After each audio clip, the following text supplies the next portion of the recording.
Hi, everyone. Welcome to Forbes Talks. I'm Diane Brady. I'm here with Maggie McGrath. Forbes women editor Maggie, the most powerful women list is out. I find it fascinating. Let's start with number one. First of all, congratulations. It's a huge lift. But Christine Lagarde, number two. Number one, is it Ursula von der Leyen, the EC president? Why are they the most powerful women on the planet? Well, thanks, Diane. Yes, this is the 19th year we've done the list and we have a new number one. I want to just zoom back. For most of the years we've done this list, we had Angela Merkel, the former German chancellor, at number one. So in those years, it wasn't much of a discussion to figure out who number one was. It was, she was a singular figure overseeing a massive GDP, a large population, a huge decision maker for Europe.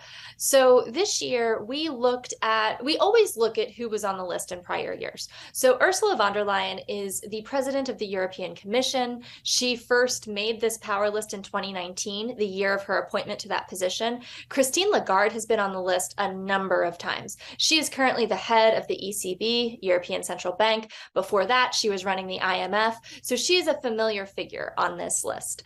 But, they ranked pretty highly last year. So when it came time to look at this year's list, we looked again at their purview.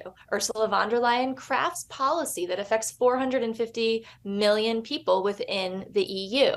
And Christine Lagarde has huge decision-making powers over monetary policy, which can move markets. So we were looking at these two, and they were really kind of neck and neck, and we were really debating who has more influence. And the tiebreaker, if you will, or it really became clear as I started talking to sources about how von der Leyen has actually empowered her own position.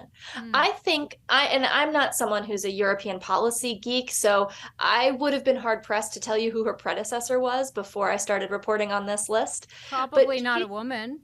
It was not a woman. I knew she is the first woman to Yeah. hold this role, but she is someone who has international standing in large part this year because of her leadership on Russia. She has imposed sanctions, and she's been the one with that decision-making power. She was one of the first high-ranking European officials to visit Ukraine and to visit Ukrainian forces.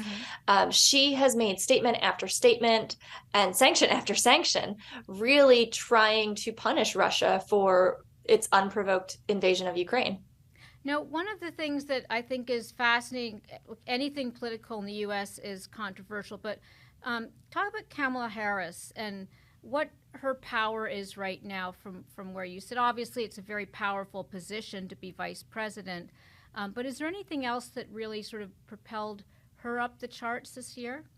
Well, for the last year, she's been the tie-breaking vote, or the last year and change, really. Right.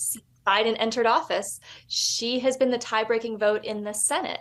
We will find out, if not tonight, if not tomorrow, in the near future might be the best way to say, how the Georgia runoff goes and whether or not she'll continue to be the tie-breaking vote in the Senate.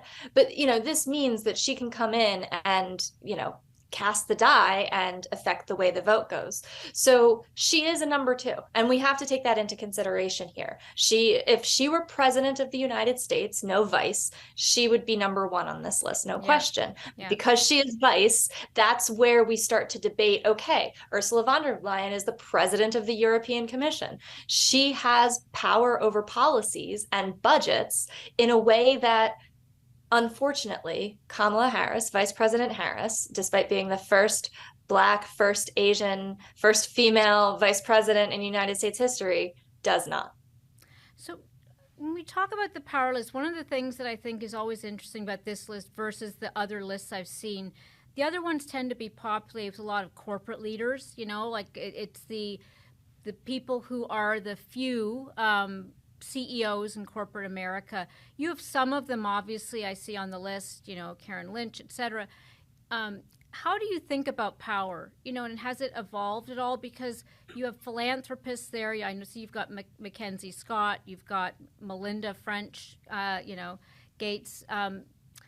Is there a way that you're defining power differently, or it's hard to quantify when you go across these different areas?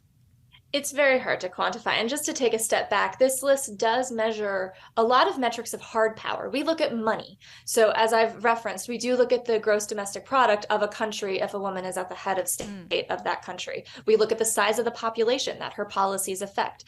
On the corporate side or entrepreneurial side, we look at revenue, we look at market cap, we look at number of employees. That's why you see people like Julie Sweet, who's the head of Accenture, has a huge employee population, a six-figure employee population around the globe, right?